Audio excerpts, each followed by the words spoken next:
Good morning, my dear students. In this beautiful morning, I'm here to discuss with you a very important chapter from class 10. And the title of the chapter is Glimpses of India. Under this chapter, there are descriptions of three places, okay, and three things. The first is about the bakers and their profession in Goa. In the second one, you will find a description of one of the most beautiful and the smallest district in Karnataka, that is Coorg, and the Coorgi people. And in the third one, you will find a discussion about or a talk about the tea gardens of Assam and two children who are traveling from Delhi to Assam to the tea garden because the father of one of the children is a manager in a tea estate. So let us talk about all these descriptions or all these articles one by one. The very first one is A Baker from Goa, and it has been written by Lucio Rodriguez, who was born in 1916 and who died in 1973. And he was a great Konkani essayist and writer. He has written several articles in English and Konkani also, and they have been published in various periodicals and magazines. He served as the visiting professor of folklore at many universities. He also taught English in Mumbai and Goa, and his essays were posthumously published. It means after his death they were published under the title of Soil and Soul and Konkani Folktales. So subtle humor and informal narration are the main or the essential features of his writings. In this very chapter, we find a pen portrait of a traditional Goan village baker who still has a very important place in the society. So what changes take place in the life of the baker with the passage of time? A glimpse is presented in this extract, okay? So if we talk about the theme, the writer presents a pen portrait of a traditional Goan village baker, and he is still very important because the Portuguese people love bread. It shows the Portuguese people's love for bread, and the family tradition is still carried on in this business even today by the new generation of bakers or peders as they are called in Goa even today. Marriage gifts are meaningless without the sweet bread, or which is called bowl, and a party or a feast loses its charm without Goan bread, okay, which are just for different occasions are called by different names. Okay, and the writer tells that bread making in Goa is still a very profitable business, okay, and he recalls his childhood days, that how those days the bakers used to come to the village and how children and everybody could easily know because of certain things they did. So the writer remembers his childhood days when the baker used to be the writer's friend, the children's friend, companion, and guide. He used to visit twice a day, okay, and once in the morning during his selling hours to supply bread, and then again while returning after selling all his bread in the evening. The jingling sound, the thud of the bamboo he carried woke them up in the morning, and they ran to meet or greet him. So they ran for getting the bread bangles, which were a specially made sweet bread. Okay, and delivering the bread, actually it had a special process. As the baker came, he would call out the lady of the house and wish her good morning. The children would be pushed aside and the loaves would be delivered to the maid servant. The author recalls the aroma of loaves that filled the air those days. The children would not even brush their teeth and ate bangles made of bread with tea.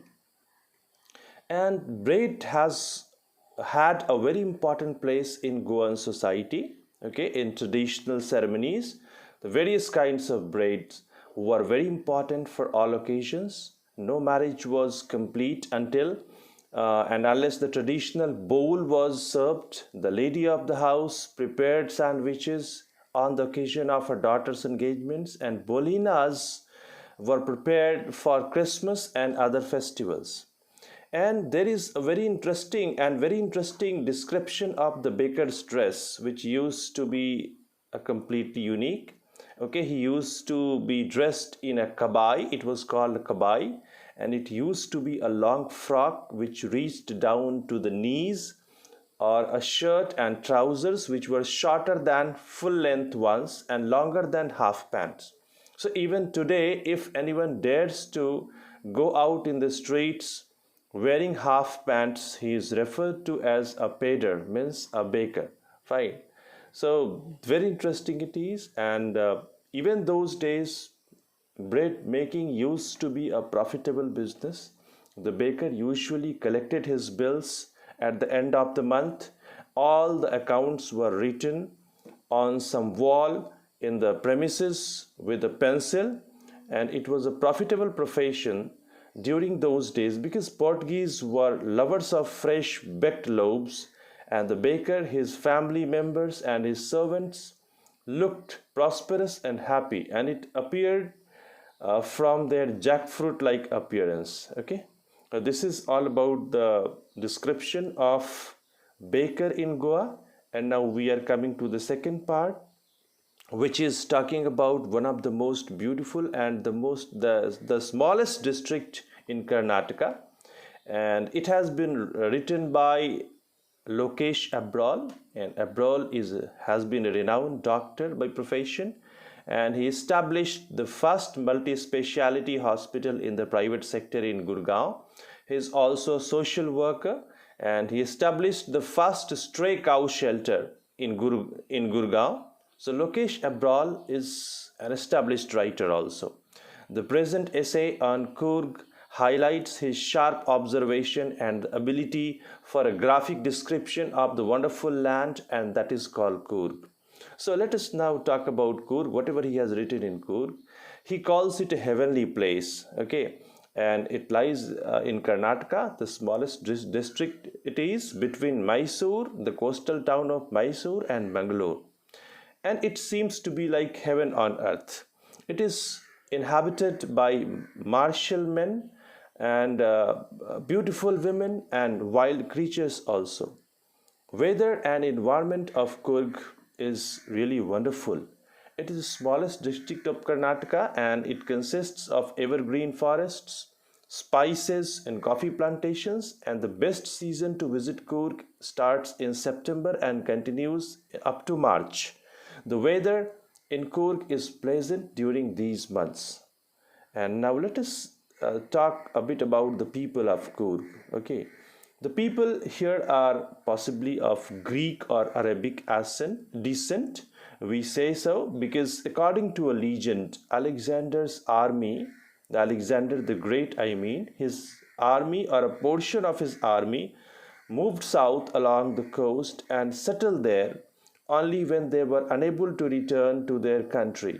These people married among the locals, and their culture can be witnessed by their martial traditions, marriages, and religions everywhere. The Kodavus or the Kurgi people, they wear a long black coat with an embroidered waist belt, and which is known as kuppia. So it resembles kuffia worn by the Arabs and the Kurds. That's why it's also said that may also be of Arabic origin. Okay, and the people of Coorg, they are known for their bravery. Okay, the Coorg regiment is one of the most decorated regiments of the Indian Army, and General Kariappa, the first Indian Army chief, was a Kurgi.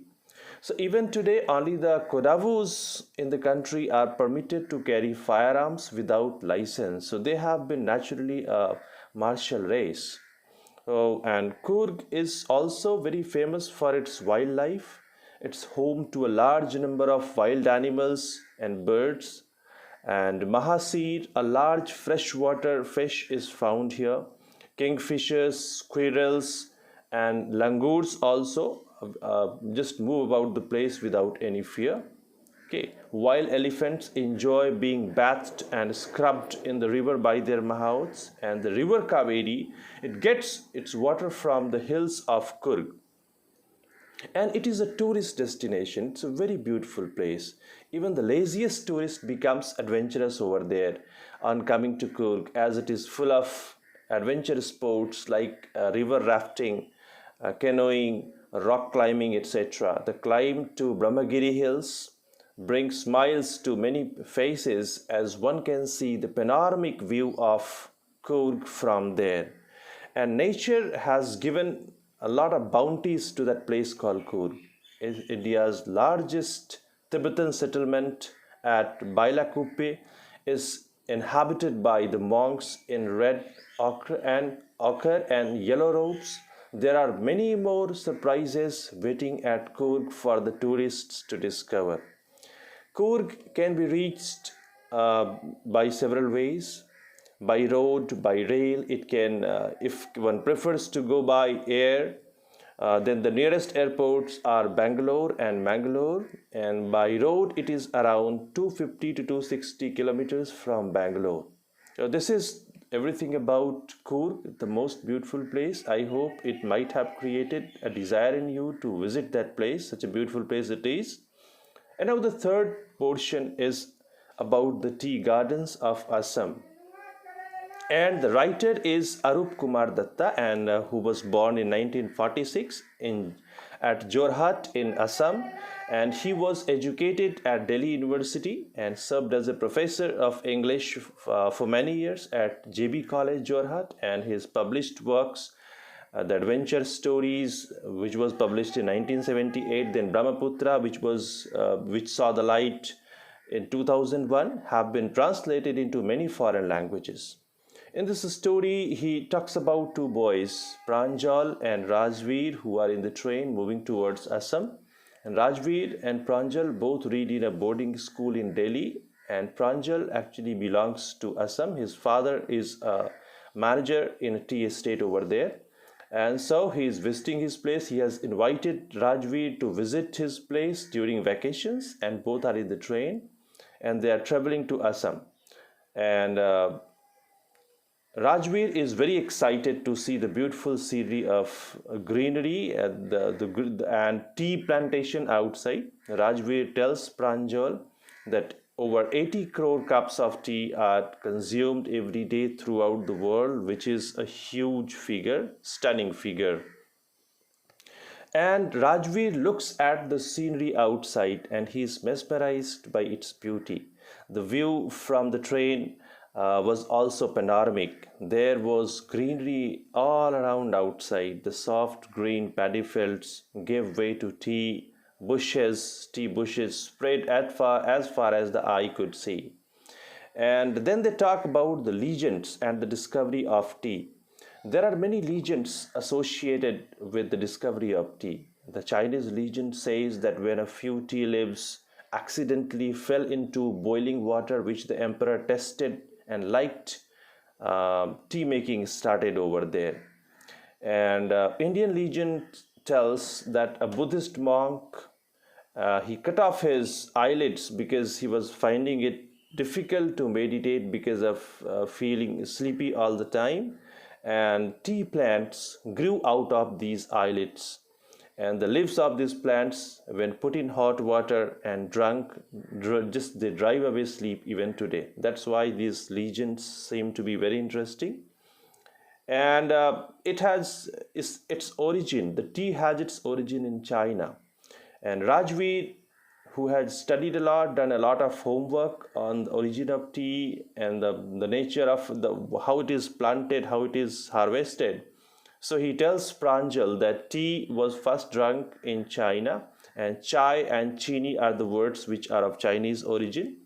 And from China it spread to Europe, and then it came to Asia. So earlier tea was drunk more as a medicine than as a beverage, but later it was accepted as a beverage. Okay. Then Dekiabari is the place they come to. The boys alighted at Mariani Junction, and soon they were driving towards Dekiabari. which is the tea estate. The tea garden managed by Pranjal's father. Okay, groups of tea placards with bamboo baskets on their backs and wearing plastic aprons, plucking the newly sprouted leaves could be seen everywhere. The best tea is obtained during the period of May to July, as Rajveer informs everyone. So, this is the whole story about tea from Assam. It presents three different pictures of India, one from Goa, which is the eastern coast, you can say, the western coast, you can say, and the second one is of Coorg, which is the southern part of India and the smallest district of Karnataka. Then we come to the northeast when we talk about Assam and its tea gardens and the two boys who are visiting that place. So I hope you have liked this description, and thank you very much for watching this video.